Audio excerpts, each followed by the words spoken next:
Hey guys, Tina here, your menopause educator and founder of Menopause Unlocked. So I want to talk about one of the hottest topics in health right now, which is peptides. Everywhere you turn, someone is utilizing a GLP-1 or BPC 157, collagen peptides, or longevity medicine. So my goal is to help you understand what peptides are, why they've suddenly become so popular, and the different ways that they can be used, and which peptide therapies women in midlife are talking about the most. So one of the biggest questions I get, if peptides have been around for years, why is everybody suddenly talking about them? The truth is they're not new. Scientists have been studying peptides for decades. In fact, insulin is a peptide hormone. GLP-1 is a peptide hormone. Peptide-based medicines have been used in healthcare for many, many years. So what changed? Medicine changed. Back in the 1990s or early 2000s, healthcare focused mostly on treating disease after it happened. And today we talk much more about prevention, preserving muscle, improving metabolic health, extending our health span, and helping people stay active as they age. So us women in 40s, 50s, 60s, and beyond don't just want to live longer. We want to feel better. We want energy. We want to sleep. We want to maintain muscle. We want to recover faster. We want to keep doing the things we love. So peptide research fits perfectly into that. Then came what I call the GLP-1 revolution. Most people have never ever heard the word until medications like Ozempic, Wegovy, Zepbound, Mounjaro, they became household names. Right? Those medications showed millions of people that a peptide could dramatically improve blood sugar control and help with weight management in the right patients. So suddenly everybody started asking, if one peptide can do that, what else can other peptides do? And that's what opened the door to all this interest. So what's a peptide? A peptide is simply a short chain of amino acids. Your body naturally makes thousands of peptides. Think of them as little messages between your cells. They tell your body what to do: heal, recover, build collagen, control appetite, reduce inflammation, repair this tissue, support my metabolism. Your body depends on these signaling molecules every single day. So as we move through perimenopause, menopause, many of these symptoms do not function efficiently. Recovery slows down. Muscle becomes hard to maintain. Fat is easier to store, sleep changes, inflammation increases, hormones change.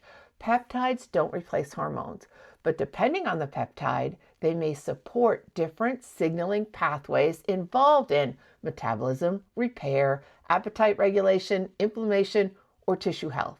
So let's talk about the different ways peptides can be delivered, because this surprises a lot of people. First, there's oral peptides. Yes, you can take certain peptides by mouth.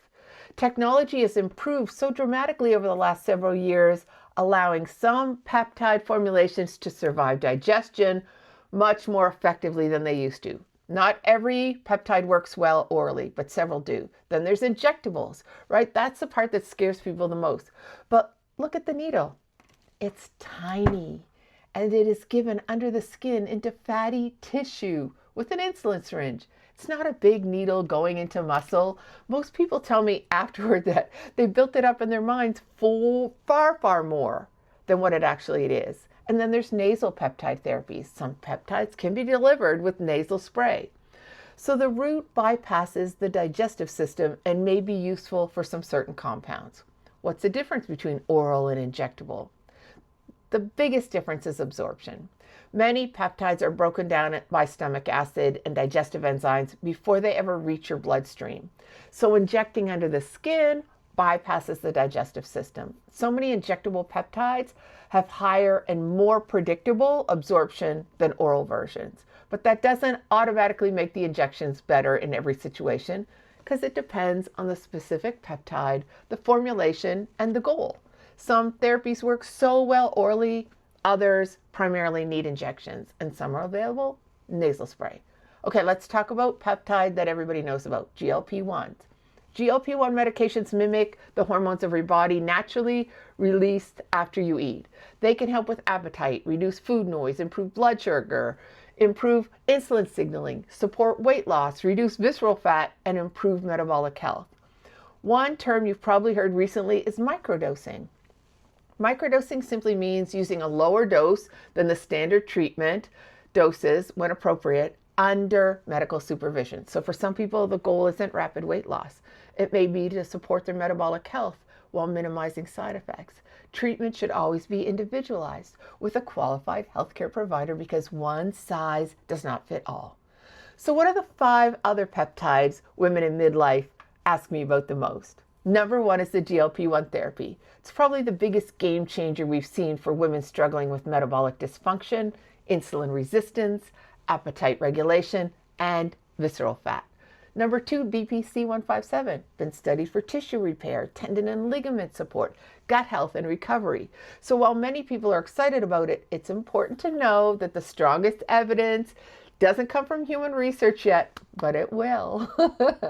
Number 3 is GHKCU. The peptide has generated interest because of research on collagen production, skin quality, wound healing, regrowth of your hair. And number 4 is KPV. It's being studied for gut health, inflammation, immune regulation, and lots of emerging research on that. Number 5, MOTS-C. This is one of the newest peptides that researchers are studying for mitochondrial function, energy metabolism, insulin sensitivity, and exercise performance. So like several other peptides, still considered investigational. Where do I stand after spending more than 8 years educating women in perimenopause, menopause, and postmenopause? Here's what I believe. I believe women have accepted feeling terrible for far too long. We've been told weight gain is normal, losing muscle is normal, brain fog is normal, poor sleep is normal, low energy is normal, joint pain is normal. I do not accept that anymore. I believe every woman deserves to learn about peptide therapy because once you understand how these therapies work, you can decide with good information and appropriate medical guidance which options make sense for you. I also believe every woman over 40 should be supporting her body intentionally, which starts with nutrition, doing some sort of movement, hydration, sleep, right? And high quality supplementation. So for some women, hormone therapy is an important part of the plan. For some, GLP-1 is more appropriate. For others, these peptide therapies can play a really important role. And we finally have more tools than we had before, and that's so exciting. My mission is to help women understand the tools so they can make informed decisions and build a plan that fits your own goals. I have been just competing in pickleball, building muscle, recovering, and doing everything I can to stay healthy for decades to come. I don't believe getting older means accepting decline. I believe we can age stronger, smarter, healthier than previous generations ever imagined. That's why I'm so passionate about teaching women what's possible. Now, I'd love to answer your questions because I guarantee if you're wondering about something, someone else in this group is wondering about the exact same thing.